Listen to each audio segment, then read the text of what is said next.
कहो जिस शाने से जिस नाम से जिस जाने में रहूं। नमो अरिहंते नमो अरिहंते नमो अरिहंत कहो जिस प्यारे से जिस ख्वारे से जिस संसार में रहूं। नमो अरिहंते नमो अरिहंते नमो अरिहंत कहो। नदी के धार के जिसमें सब बह जाया करते हैं। समय बड़ा तूफान परवल पर्वत झुक जाया करते हैं। अक्सर दुनिया के लोग समय में चक्कर खाया करते हैं। लेकिन कुछ ऐसे होते जो इतिहास बनाया करते हैं, इतिहास बनाया करते हैं। चरम तीर्थंकर शरमण भगवान महावीर स्वामी के चरणों में कोटि से वंदन अभिवंदन। पूज्य गुरुदेव के पावन चरणों में असीम आस्था के साथ कोटि से वंदन अभिवंदन।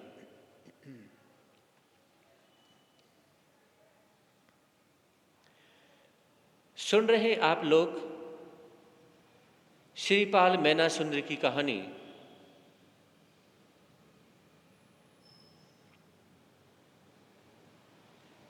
श्रीपाल और मैना सुंदरी दोनों एक ऐसे पति और पत्नी का जोड़ा है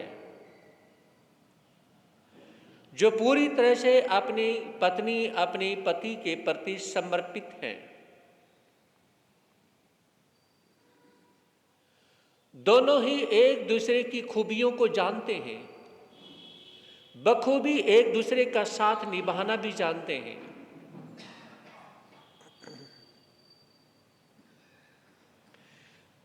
सुना था आप लोगों ने कल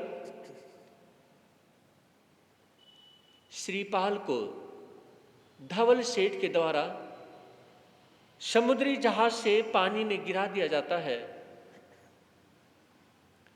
और इधर से मदन सेना और रत्न मंजूषा को अपने कंट्रोल में करने की कोशिश करते हैं। मित्रों के द्वारा कहा जाता है कि आप जो कर रहे हैं वो बहुत गलत कर रहे हैं, लेकिन एक मित्र ने उनका साथ दिया, कहा कि मैं आपके साथ हूं। और दासी के द्वारा भी जब समझाया जाता है तो एक रोज धवल सेठ उनके पास में जाते हैं और जाने के बाद में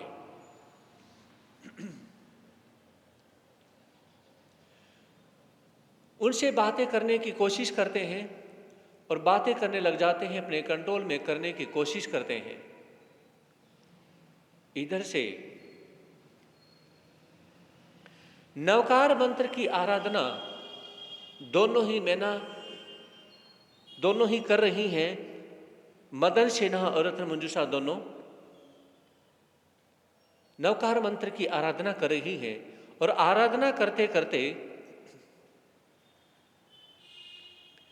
माता चक्रेश्वरी देवी और क्षेत्रपाल देवता प्रकट होते हैं। प्रकट होते हैं और प्रकट होकर के धवल सेठ को वो डांटते हैं, धमकाते हैं और कहा कि दोबारा से जिंदगी में कभी ऐसी हरकत करने की कोशिश मत करना। लेकिन मैं कहना चाहूंगा, मान लीजिए आज के समय में ऐसी कोई घटना घटती है और उसमें नवकार मंत्र का जाप किया जाता है और आपकी रक्षा करने के लिए कोई देवी देवता नहीं आते हैं, तो उस पे आप अश्रद्धा की भावना अपने मन में लेकर के मत आना कि हमने नवकार मंत्र की आराधना की और कोई देवी देवता हमें बचाने के लिए नहीं आया। देखिए, पहली बात तो आज इस पंचम आर्य में इतनी श्रद्धा भावना से कोई जाप पूजा पाठ इत्यादि करता ही नहीं है। जितनी श्रद्धा भावना से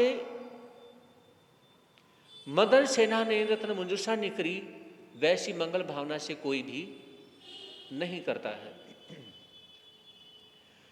फिर अपने पुण्य पाप के बहुत सारे कारण ऐसे जुड़ जाते हैं कि हमारे पास में इतना पुण्य नहीं होता है कि जिसकी वजह से कोई देवी देवता हमारे पास में आए, हमारी रक्षा करे, हमारा साथ दे।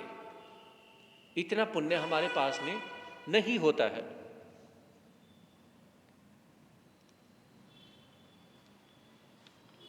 अब दोनों ही बड़े आराम से जहाज में रहती हैं।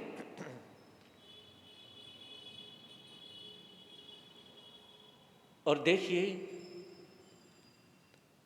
चक्रेश्वरी माता यहां पर आपके पास में माता चक्रेश्वरी देवी का मंदिर भी बना हुआ है। और ये जो माता चक्रेश्वरी देवी हैं ये कब की हैं? भगवान ऋषभदेव हुए हैं, उनकी आज्ञा में रहने वाली देवी हुई हैं। जैसे आप याद करते हैं भगवान पारसनाथ, उनकी आज्ञा में रहने वाली देवी माता पद्मावती और धनेन्द्र, जो नाग नागिन का जोड़ा था, वो उनकी कृपा की वजह से देवी देवता बने। तो भगवान ऋषभदेव की आज्ञा में रहने वाली जो देवी है और जो देवता है, उनका नाम क्या है? क्षेत्रपाल देवता और माता चक्रेश्वरी देवी।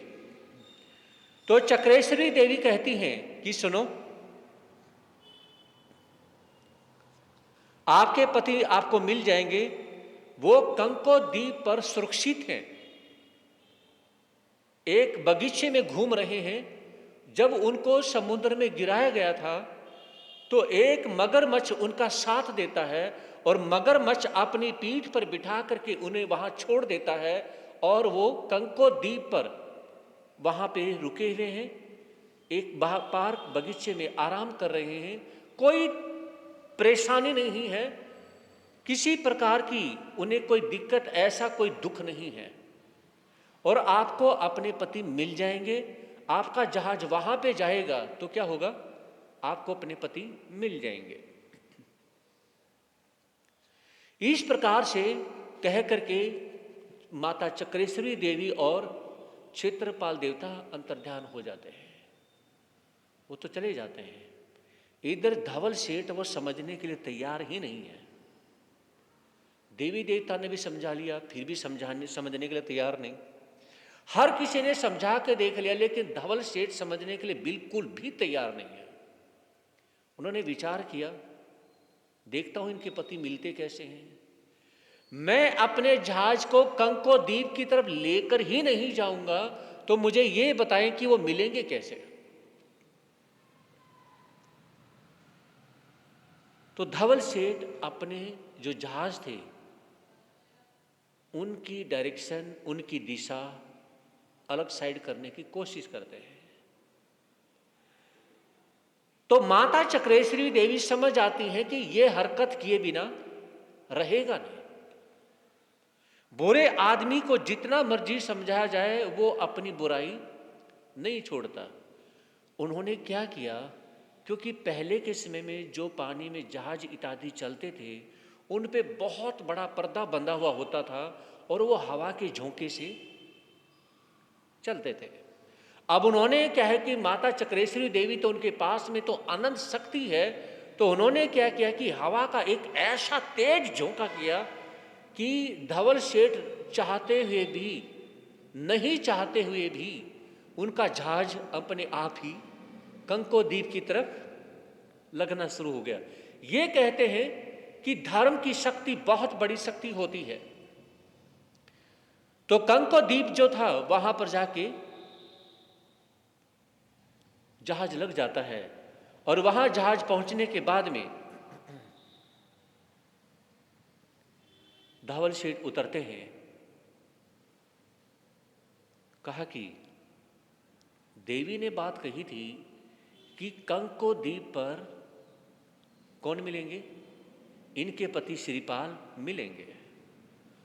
देखते हैं क्या होता है। मैं भी उसको छोड़ने वाला तो हूं नहीं, मारे बिना मैं रह नहीं सकता हूं।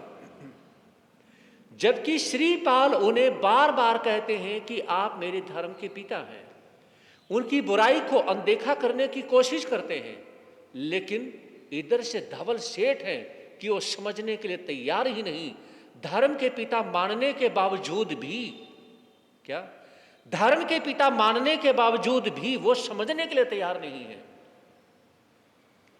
और जो कंको द्वीप थे, वहां की नगरी का जो राजा, उन्होंने एक पंडित जी से पूछा, मेरी बेटी गुणमाला है, उसकी शादी कैसे होगी? तो पंडित जी ने कहा कि आपके कंको द्वीप पर एक पेड़ के नीचे विश्राम करता हुआ, सोता हुआ एक युवक होगा, तो उसके साथ में आपकी बेटी की शादी होगी। अब श्रीपाल जो है कंको द्वीप पेड़ के नीचे आराम कर रहे हैं, सो रहे हैं। तो उस समय राजा कंको द्वीप में अपने सैनिकों को भेजते हैं कि पता करो कि कोई व्यक्ति किसी पेड़ के नीचे सो रहा है, कोई आराम कर रहा है, उसे ढूंढो। उसे ढूंढा जाता है, देखा जाता है कि एक व्यक्ति पेड़ के नीचे सो रहा है। तो उसे उठाया जाता है। उसे उठाया गया तो श्रीपाल ने पूछा, हाँ जी बोलिए, आप कौन हैं? आपको राजा के महल में चलना होगा। किस लिए चलना होगा? मैंने तो कोई गलती भी नहीं करी। अरे गलती की बात नहीं है, राजा अपनी बेटी की शादी, अपनी राजकुमारी की शादी आपके साथ करना चाहते हैं। अरे भाई, मैं तो जानता तक भी नहीं हूं, मैं राजा को नहीं जानता हूं, उनकी बेटी को नहीं जानता हूं, वो मुझे नहीं जानते हैं। वो कह लेंगे कि जानने पहचानने वाली बात नहीं है, बस राजा ने अपनी राजकुमारी की शादी करनी है तो करनी है। अब उन्हें क्या है, अपनी पत्नी मैना सुंदरी की याद आती है कि देखिए, उन्होंने वहां से चलने से पहले मुझे बोल दिया था कि आपकी शादी तो होगी, कोई रोक नहीं सकता है। वो दो को कभी नहीं भूलता, एक नवकार मंत्र को कभी नहीं भूलता, और दूसरा अपनी पत्नी मैना सुंदरी को कभी नहीं भूलता। आज मैं जो कुछ हूं ना, उसकी वजह से हूं। अगर आज मैं परेशानी से बच भी रहा हूं, तो वो अगर मेरी पत्नी मैना सुंदरी मुझे नहीं बताती, मुझे नवकार मंत्र नहीं सिखाती, तो आज मैं नहीं बचता।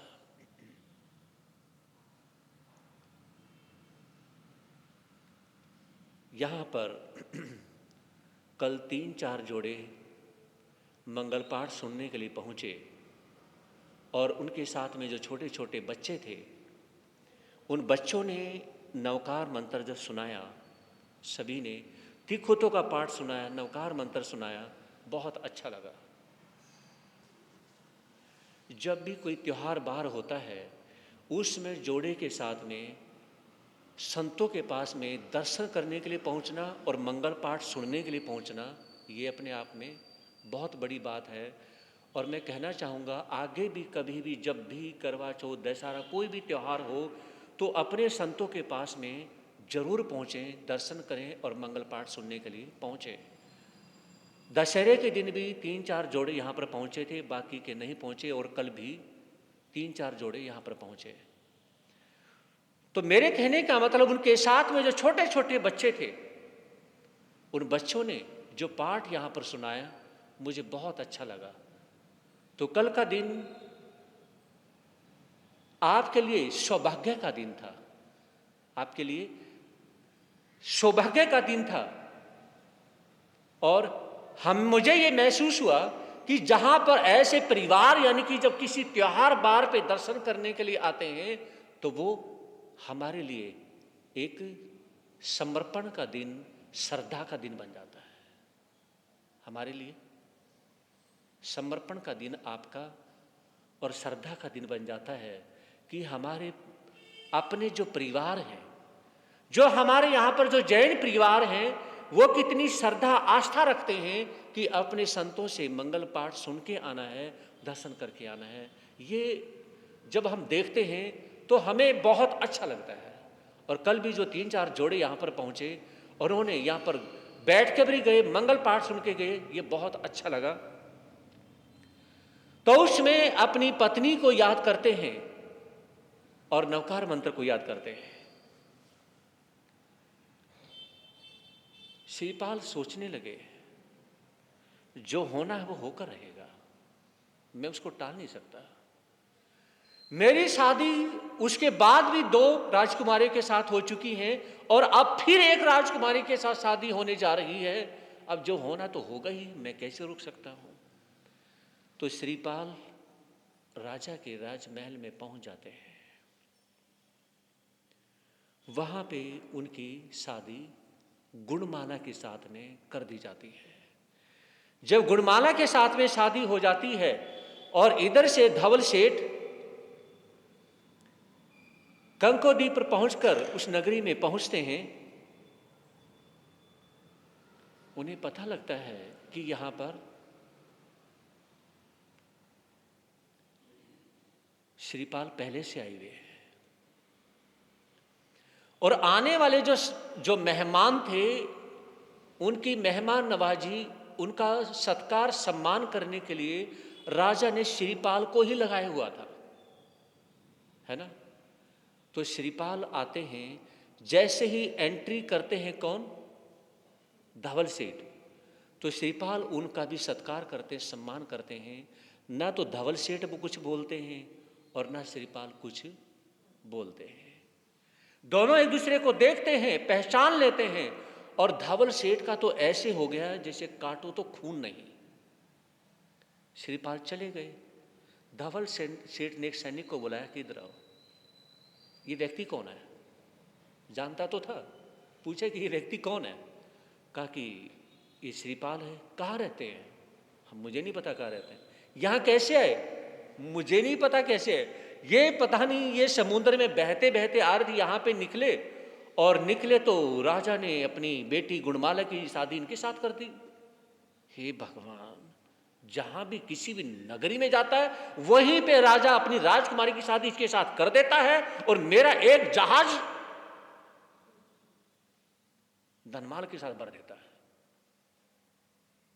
पता नहीं कैसी किस्मत लेकर के आया ये बंदा, मेरी समझ नहीं आता है। कहीं भी जाता है वहीं कोई भी, ये किसी को नहीं जानता, वो इसको नहीं जानता, और जहां जाता वहीं इसके साथ ऐसा होता है। देखता हूं, यहां इसको छोड़ूंगा नहीं, बस बख्शूंगा नहीं मैं इसको। तो ऐसी भावना मन में आ जाती है और विचार करता है क्या करना चाहिए।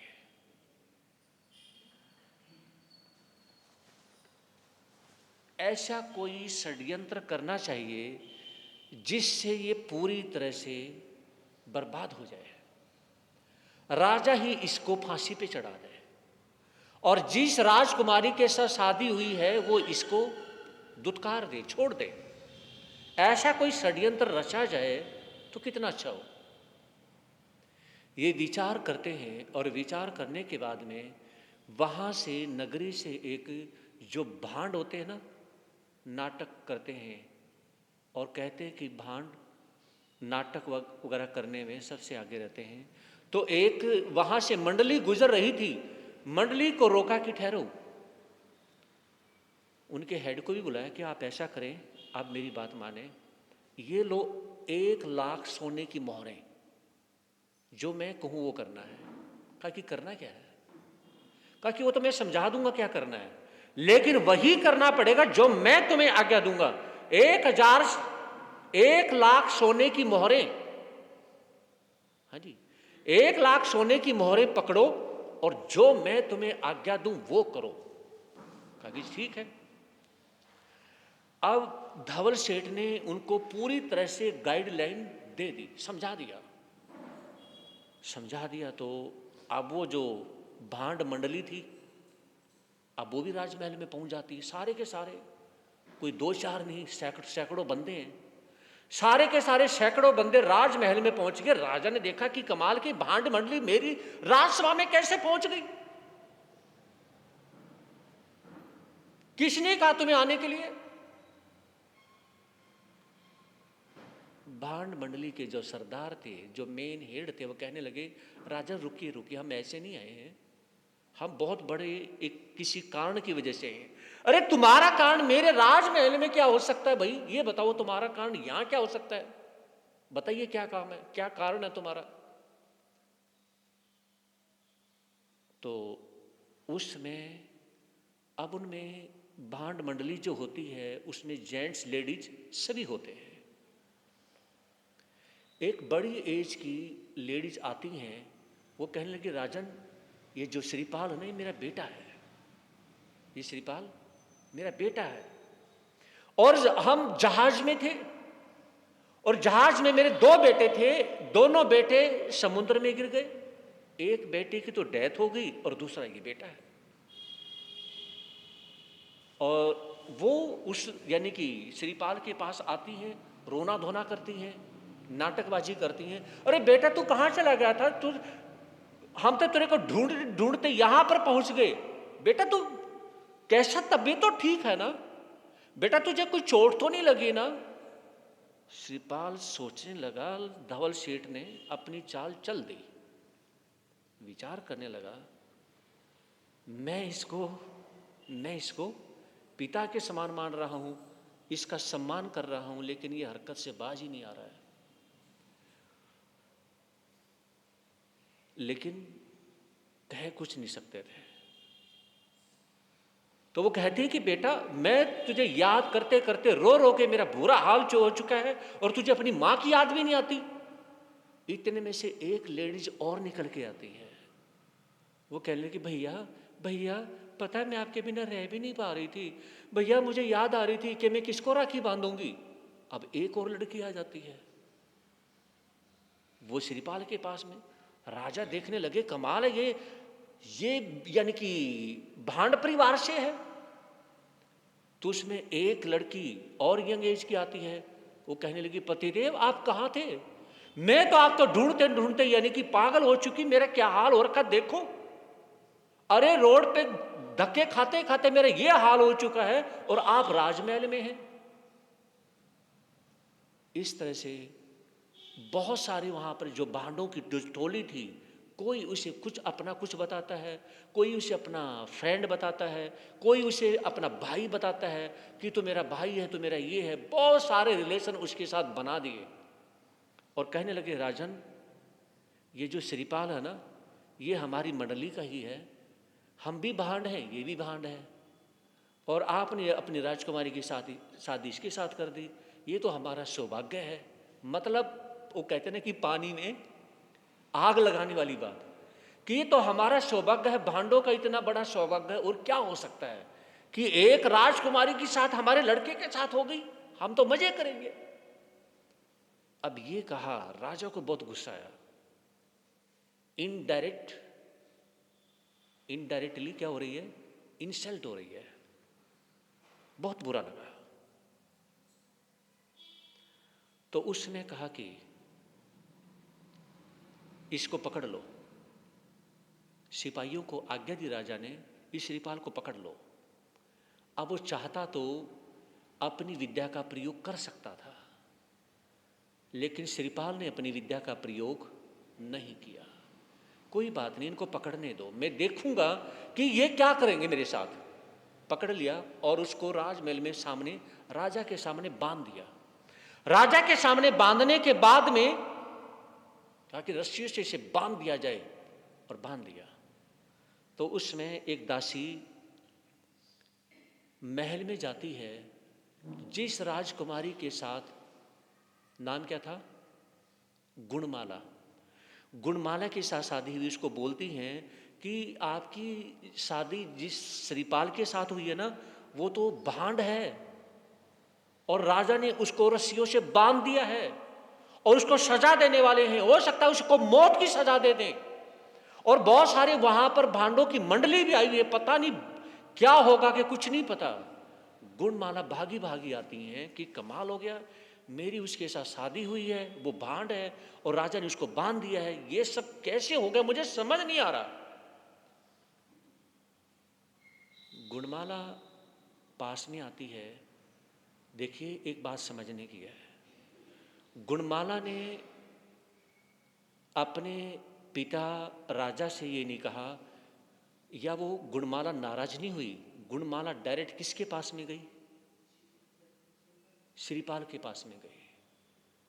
उनके पास में गई, चिल्लाई नहीं, आराम से उनसे पूछा, पतिदेव आप मुझे ये बताएं कि आपने ऐसा क्यों किया।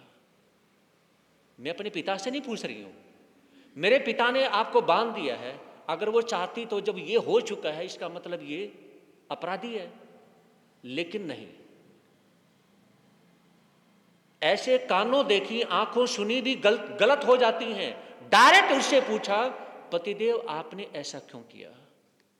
उसमें श्रीपाल कहने लगे, मैं सफाई देना पसंद नहीं करता, मैं सफाई देना पसंद नहीं करता। मैं एक ही जवाब दूंगा, अगर आप वो कर सकती हैं तो करो, आपको सच्चाई का पता चल जाएगा। कहा कि बोलो आप क्या कहना चाहते हैं। मैं ये कहना चाहता हूं, आपकी का जो कंकोद्वीप जो नगरी है ना, उस नगरी और समुद्र के किनारे पे ही जहाज है, जहाज में आपकी 2 बहनें हैं। ध्यान से सुनना बात को। श्रीपाल ने क्या कहा, जबकि गुणमाला अकेली थी, गुणमाला उसकी कोई बहन नहीं थी। आपकी 2 बहनें हैं, उनके साथ मेरी शादी हो रखी है, और उनका ये नाम है मदन सेना रत्न मंजूषा। जाओ वहां पर मिलेंगी, उनसे पूछो, मेरे से ना पूछो। हो सकता है आपको, क्योंकि आपके ही पिता ने मुझे रस्सियों से बांध रखा है, तो आप मेरे पर विश्वास कर पाओ या ना कर पाओ, उनसे सारी कहानी सुन लो। मैं गलत हूं, मुझे छोड़ दो, मैं सफाई देना पसंद नहीं करता। ये बात कही तो गुणमाला ने सोचा कि बात तो देखो सही है, यहाँ पर मेरे पिता भी गलत हो सकते हैं। गुणमाला ने अपने पिता राजा के पास आकर के कहा, पिताजी मैं हाथ जोड़ती हूँ, मैं अभी जाती हूँ, तब तक आप कोई डिसीजन नहीं लेंगे, कोई डिसीजन नहीं लेंगे आप। ये नहीं कि भी ये श्रीपाल ने ये कर दिया वो कर दिया, कुछ नहीं करेंगे। जो गलत है और वो हो पता चलेगा, और मैं अभी जाती हूँ। और गुणमाला कहाँ जाती हैं, जहाज में जाती हैं। वहाँ पे गई और जहाज के उस रूम के अंदर 2 नारियां सज धवज के जो पहले से बैठी हुई थी, जिनका नाम मदन सेना रत्न मंजूषा, जाती हैं, उनसे पूछने लगी, बहन मैं इस तरह से आई हूँ, मैं आपसे पूछना चाहती हूँ कि श्रीपाल कौन है, आप कैसे जानती हैं, किस तरह से आप उसकी कहानी मुझे बताएंगी। तो उन दोनों ने पीछे तक की सारी कहानी गुणमाला को सुना दी। सुनने के बाद में उस समय गुणमाला वहां से आती है और आकर के अपने पिता को कहने लगी, पिताजी श्रीपाल पूरी तरह से निर्दोष है, और इनकी जो 2 पत्नियां हैं वो धवल सेठ के जहाज में है। ये सारा षड्यंत्र धवल सेठ के द्वारा रचा गया है। ये जो भांड मंडली का आना, इनको यानी कि इनाम देना, ये सब उसकी वजह से हुआ है। तो उसमें अब राजा ने आदेश दिया कि भांड मंडली को, और भांड मंडली जब जैसी वो गुणमाला जाती है, वो सारे के सारे भाग जाते हैं। उन्हें पकड़ा जाता है कि इनको सजा दी जाए, उनको मारा पीटा जाता है कि तुम सच बताओगे कि बात क्या है। उन्होंने सच बताया कि हमें 1,00,000 सोने की मोहरें दी गई। इस वजह से हमने क्या किया, इस वजह से हमने ये षड्यंत्र रचा है। तो उस समय राजा अब क्या करते हैं कि धवल सेठ को सजा दी जानी है। धवल सेठ को सजा देने के लिए तैयार होते हैं। उसमें श्रीपाल पास में आते हैं कि नहीं, इसको सजा नहीं देनी।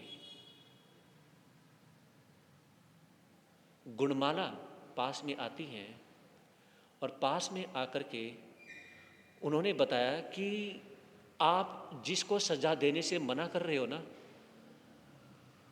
आपको पानी में धकेलने के बाद में धवल सेठ ने आपकी पत्नियों के साथ में गलत करने की कोशिश की, बहुत कुछ करने की कोशिश की, और फिर भी आप इसका पक्ष ले रहे हैं। तो उस समय श्रीपाल कहने लगे, मैं एक बार इनको धर्म का पिता बोल चुका हूं। मैं क्या बोल चुका हूं? इनको पिता के समान बोल चुका हूं। जब मैंने इनको पिता के समान बोल दिया है तो मैं नहीं चाहता कि इनके साथ गलत हो। तो उसमें ये होने के बाद में धवल सेठ को छोड़ दिया गया। छोड़ने के बाद में अब उस समय यानी कि श्रीपाल की शादी गुणमाला के साथ तो हो जाती है, लेकिन अभी श्रीपाल कुछ दिन के लिए उन्होंने ब्रह्मचर्य का व्रत धारण किया हुआ था। तो उसमें श्रीपाल अलग महल में थे और गुणमाला अलग महल में थी। तो उन्होंने विचार किया, किसने? धवल सेठ ने, अच्छा मौका है इसको जान से मारने का, गुणमाला तो है नहीं। तो उसमें वो क्या करते हैं, सीढ़ियां लगाते हैं, और सीढ़ियां लगाने के बाद में ऊपर चढ़ना शुरू करते हैं। इसको जान से मारना है श्रीपाल को। वो काफी ऊपर जब चढ़ जाते हैं और चढ़ते चढ़ते अचानक उनका पैर स्लिप होता है और जो हाथ में चाकू ले रखा था ऊपर से गिरते हैं और चाकू उन्हीं के पेट में लग जाता है। धवल सेठ नीचे गिरने के बाद में मर जाते हैं। जब वो मर जाते हैं तो बहुत ज्यादा शोर शराबा होता है कि इस तरह से, और राजा को भी पता चलता है कि ये श्रीपाल को ही मारने के लिए सीढ़ियों से चढ़ रहे थे। तो उस समय श्रीपाल पास में आते हैं कि नहीं, मैं इनका अंतिम संस्कार करूंगा। क्या कहा? मैं इनका अंतिम संस्कार करूंगा क्योंकि ये मेरे धर्म के पिता थे। देखिए, एक व्यक्ति बार बार अपनी हरकत से बाज नहीं आ रहा था, लेकिन फिर भी क्या है, श्रीपाल उन्हें बार बार माफ करते जा रहे हैं, कहा कि ये मेरे धर्म के पिता हैं और इसलिए मैं इनकी अंत्येष्टि करना चाहता हूं। उनकी अंत्येष्टि कर दी जाती है। देखिए, श्रीपाल के अंदर क्षमा भावना, क्षमापना मन के अंदर आती है, और ये कहते हैं कि श्रीपाल जैसी क्षमापना अगर आ जाती है तो उसमें वो एक वरदान के समान सिद्ध होती है।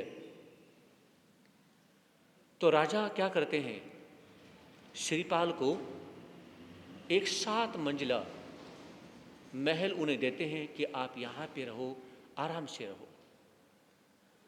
और श्रीपाल उसमें रहते हैं, विचार करते हैं जिंदगी भी कैसी है, अपनी कहानी को याद करते हैं।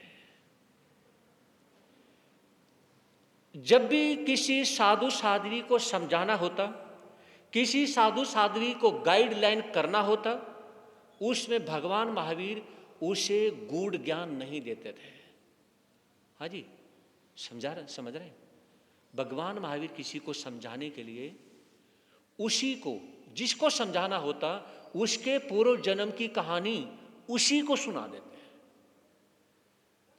इस जन्म की कहानी सुनानी होती, इस जन्म की सुना देते, और पूर्व जन्म की कहानी भी उसको सुना देते थे कि पिछले जन्म में आपने ये पुण्य किया था, ये आपने धर्म किया था, ये आपने सेवा की थी, इस प्रकार से आपने जिंदगी को जिया था, आपने किसी भी प्रकार से कोई गलत कार्य नहीं किया था जिसकी वजह से पिछले जन्म में आप ऐसे थे और इस जन्म में आप यहां पर पहुंचे हैं। ये सारी कहानी भगवान महावीर साधु साध्वी को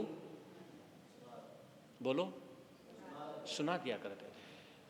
ये मेरे परमात्मा का, मेरे महावीर का समझाने का एक सोलेड तरीका था कि जब भी समझाना होता अपने शिष्य को, अपनी शिष्याओं को, साधु साध्वियों को इस ढंग से वो समझा दिया करते थे।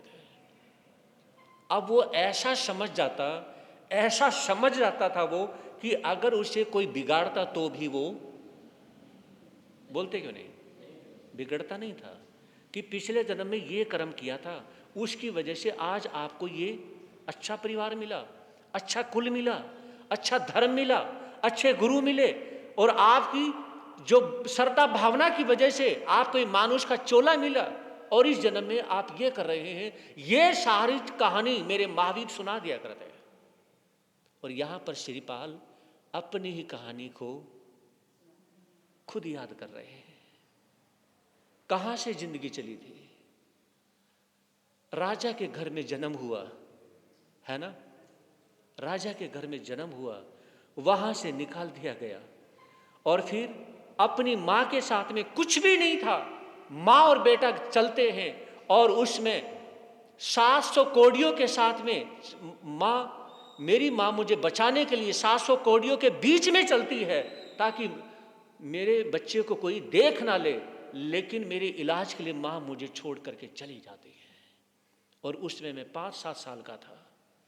कौड़ियों के बीच में मैं रहता हूं और वही मेरे मित्र हैं। वहां पर कैसे मैं जिंदगी जीता हूं, और मैं कौड़ी नहीं था, लेकिन उनके साथ रहने से मैं भी कौड़ी बन गया।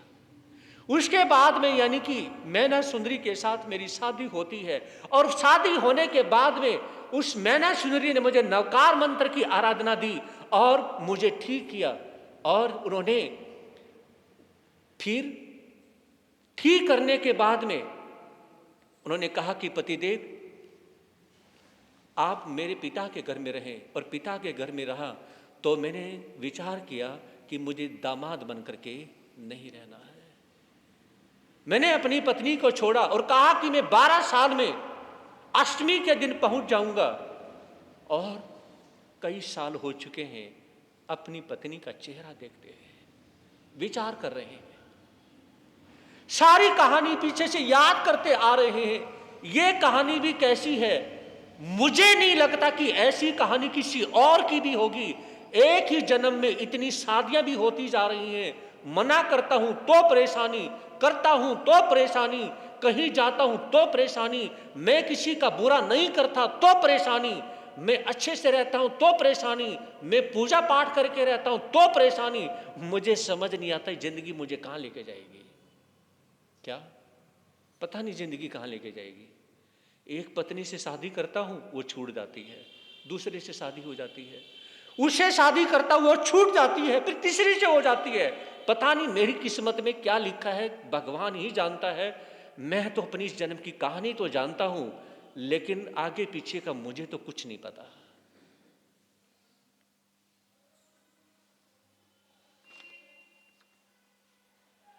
तो उसमें श्रीपाल बहुत सैड हो जाता है, दुखी हो जाता है। ऐसे लगता है जैसे मेरी जिंदगी गाड़ी रुक गई हो। मैं मानता हूं करने में कोई कसर। श्रीपाल विचार करते कि श्रीपाल तेरे साथ में धवल सेठ ने बुरा करने में कोई कसर नहीं छोड़ी, लेकिन मैं एक बात और भी मानता हूं। उन्होंने क्या कहा, एक बात और भी मानता हूं, अगर मुझे श्रीपाल का जहाज नहीं मिलता, उस पे रहने का मौका, बोलते क्यों नहीं मिलता, ये सारी कहानी भी घटित नहीं होती। ये भी मैं मानता हूं, क्योंकि अपनी नगरी से मैं जो जहाज में चला, मैं तो खाली हाथ था, कुछ था ही नहीं मेरे पास। तो वो सब धवल सेठ के जहाज में भी मैं चला हूं, और ये सारा मैं अपनी पत्नियों को भी लेके चलता, अपने यानी कि जो मुझे राजा से धनमाल मिलता वो भी मैं लेके चलता, किसमें? धवल सेठ के जहाज में लेके चलता। मैं उसको छोड़ता ही नहीं था, वो मुझे नहीं छोड़ता था, लेकिन मैंने अपना अच्छा नेचर नहीं छोड़ा, उसने बुरा नेचर नहीं छोड़ा, और आज वो छोड़ के चला गया। इसलिए मुझे लगता है कि वो मेरे धर्म का पिता है, इसलिए मुझे लगता है वो मेरे धर्म का पिता है।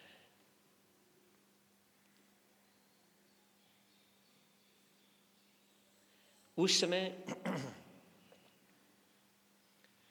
कांको द्वीप में श्रीपाल रहता है, थोड़ा सा सैड है, ब्रह्मचर्य का व्रत उसका चल रहा है, समझ नहीं आता कि मुझे क्या करना चाहिए।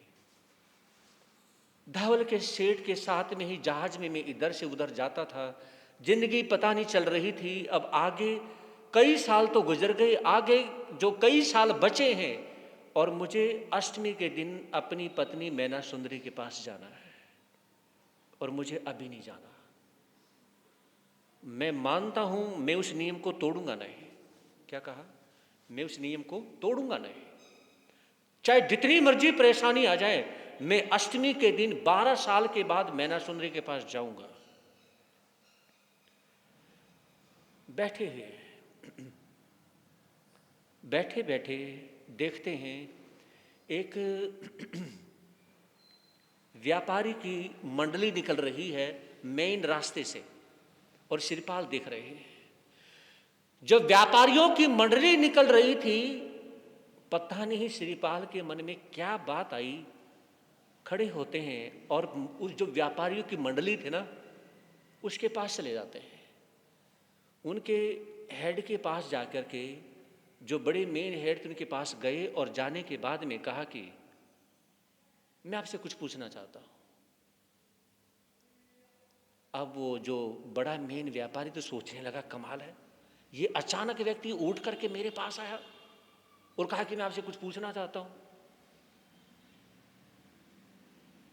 जान पहचान भी नहीं है, और ये इतने प्यार से मुझे बोल रहा है। वो सोचने लगा कि बात क्या, आप क्या पूछना चाहते हो? मैं आपसे कोई घटना सुनना चाहता हूं। कैसी घटना सुनना चाहते हो? मैं आपसे ऐसी घटना सुनना चाहता हूं कि जो आज तक मैंने सुनी ना हो, आज तक मैंने देखी ना हो। ये श्रीपाल ने क्यों बोला? ध्यान से सुनना बात को। ये श्रीपाल ने क्यों बोला? इसलिए बोला क्योंकि उसकी जिंदगी में बहुत सारी घटनाएं घट चुकी थी। ऐसी कोई घटना नहीं, कभी भांड मंडली में, कभी कहें कोर्ट की जो मंडली है उनमें, कभी राजा के में, कभी यानी कि सेवक बनता है, कभी कहीं करता है, कभी ठोकर खाता है, कभी किसी से मारपीट खाता है, सभी जगह धक्के खा चुका है श्रीपाल। तो उसमें यानी कि उनसे पूछने लगे, क्या आप मुझे ऐसी घटना सुना सकते हो जो मैंने आज तक देखी ना हो और मैंने सुनी भी ना हो? व्यापारी सोच में पड़ जाते हैं, इसको ऐसी कौन सी घटना सुनाऊं जो इसने आज तक देखी ना हो और आज तक सुनी भी ना हो। व्यापारी तैयार होते हैं और उसके साथ में बहुत सारे व्यापारी हैं, वो सारे के सारे एक जगह बैठ जाते हैं। ये भी अजीब घटना घटने जा रही है। जो और बहुत सारे व्यापारी थे वो विचार करने लगे, ये अजीब घटना घटने जा रही है। ये व्यक्ति कह रहा है कि आज तक कोई घटना घटी नहीं होनी चाहिए, और कभी वो ऐसी घटना हो जो आज तक मैंने सुनी ना हो, देखी ना हो। ऐसी घटना बताओ जिसको मुझे पता ही ना हो। व्यापारी तैयार हो जाते हैं उसे सुनाने के लिए, और श्रीपाल तैयार होते हैं सुनने के लिए। लेकिन आपका समय पूरा हो गया। बड़ी मजेदार घटना है। कैसी घटना है, क्या होता है? देखिए, कहानी आपने पहले चंदन मलयागिरी की कहानी सुनी थी, याद है? बड़ी गजब की कहानी थी। उसके बाद में आप लोगों ने राजा हरिश्चंद्र और तारा की कहानी सुनी। अब श्रीपाल और मैना सुंदरी और देखिए कैसी कहानी, किस तरह से कहानी चल रही है, ये सुन रहे हैं। कल फिर सुनेंगे वो घटना, एक नई घटना सामने आएगी। कैसी? आदमी जो कहता है, आदमी जो सुनता है, जिंदगी भर वो सदाएं पीछा करती हैं।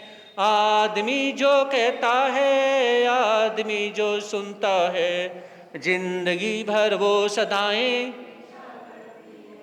आदमी जो देता है, आदमी जो लेता है, जिंदगी भर वो दुआएं पीछा करती हैं। आदमी जो देता है, आदमी जो लेता है, जिंदगी भर वो दुआएं। बोली शरमणवान महावीर स्वामी की, आचार्य भगवान श्री शिवनी जी महाराज की, चमत्कारी बाबा परम सेवा भावी पूजा गुरुदेव श्री प्रेम सुख जी महाराज की, उपाध्याय परम श्री रविंद्र मुनि जी महाराज की, सर्वधर्म दिवाकर श्री रमणीक मुनि जी महाराज की, प्रज्ञा मेरी श्री पूजा गुरुदेव श्री उपेंद्र मुनि जी महाराज की,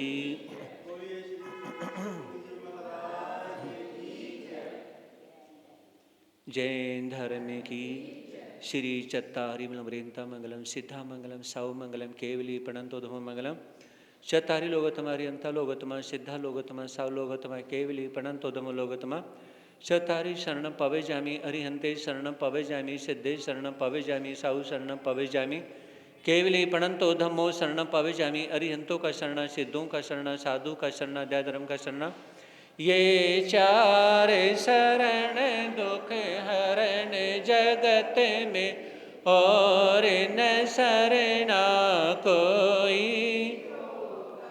जो भव प्राणी करे आचरण, उसे अजर अमर पद होगा, उसका सदा ही मंगल।